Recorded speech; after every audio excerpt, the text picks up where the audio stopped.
Inside Story.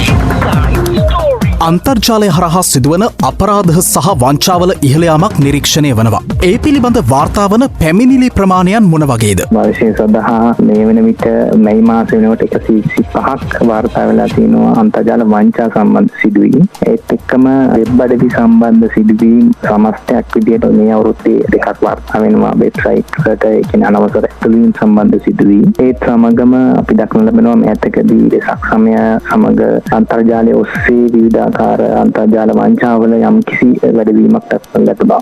යම් කිසි තෑග මුදල් එහෙම නැත්නම් යම් කිසි වට්ටම් නොමිලේ ලබා දෙන යම් කිසි තෑග මුදලක් වෙන්න පුළුවන් සමීක්ෂණයක් වෙන්න පුළුවන් මේ හැම පණිවිඩයක් ඔස්සේම ඔබට ලැබෙන ලින්ක් එක ඔස්සේ සමහරවිට පිවිසෙන වෙබ් අඩවි ඔස්සේ සමහර වෙලාවට අපිට මේ පෞද්ගලික තොරතුරු සොරා ගැනීමට උත්සාහයක් දරන අවස්ථාවක් වෙන්න පුළුවන්. නොමිලේ ඩේටා ලබා දෙන මුවාවෙන් බොහෝ වෙලාවට මෙවැනි වංචාවන් ඒත් එක්කම තොරතුරු පණිවිඩ හොමාරු වෙන්න පුළුවන්. Facebook ඇතුළු සමාජ මාධ්‍ය ගෙනුම් හැක්වීම් සුලභව වාර්තා වෙනවා. මේ තත්වයට හේතුව කුමක්ද? ඕනෑම ගිණුමක් හැක් වෙන්න පුළුවන් ආකාර කීපයක් තියෙන්න පුළුවන්. ඕ වෙලාවට මෙවැනි හැක්වීමක් එහෙම නැත්නම් අනවසර ප්‍රවේශයක් වෙනත් පුද්ගලයෙකුට ලැබෙන්නේ තමන් විසින්ම යම් කිසි කරනු ලබන යම් කිසි අත්හැරදීමක් හේතුවෙන් තමයි මෙවැනි වෙනත් පුද්ගලයෙකුට තමන්ගේ ඔන්ලයින් ගිණුම ලැබෙන්නේ. වංචනිකයන් ඔබගේ OTP අංකය ලබා ගන්න පුළුවන් ඔබගේ Facebook එකට ලැබෙන.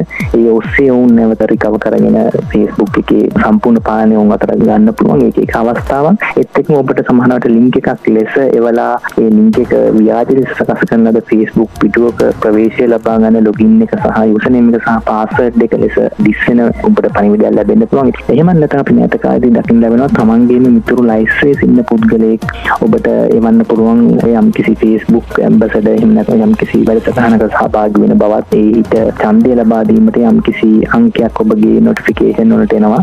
ඒ අංකය ලබා දීමෙන් ඡන්දය පළ කරන්න පුළුවන් කියලා. ඉතින් මේ අංකය ලබා දුන්නත් ඔබගේ Facebook ගිණුම වෙනත් පුද්ගලික අතට පත් කර ගැනීමට හැකියාවක් ලැබෙනවා. සමාජ මාධ්‍ය ගිණුමක් හැක්කුණොත් එය යථා තත්වයට පත් කිරීමට ගත හැකි පියවර මොනවාද? පළමුවෙන්ම මෙවැනි දෙයක් සිදු වුණොත් බොහෝ වෙලාවට ඔබ උත්සාහ කර යුතුයි මේ ගිණුම නැවත ඔබගේ යථා තත්වයට පත් කර ගැනීමට රිකවරි ඔප්ෂන් වලට යන්න. එවැනි අවස්ථාවක් නැති අවස්ථාවකදී බොහෝ වෙලාවට ඔබට සිදු වෙනවා වෙනත් ක්‍රමයක් හරහා ඔබගේ ගිණුම ඉවත් කර ගැනීමට ඒකට යථා තත්වයට පත් කිරීමක් කළ නොහැකි ඉවත් කිරීමක් සිදු කරන්නේ. ඒ සිදු කිරීම සඳහා දැනට පරිගණක අපරාධ පරීක්ෂණ දෙපාර්තමේන්තුව වෙත ඉල්ලීමක් කරන්න ඕනේ. AI හෙවත් කෘත්‍රිම බුද්ධිය යොදාගෙන සිදු කරන අපරාධ සහ වංචනික ක්‍රියා පිළිබඳවත් වාර්තා වෙනවද?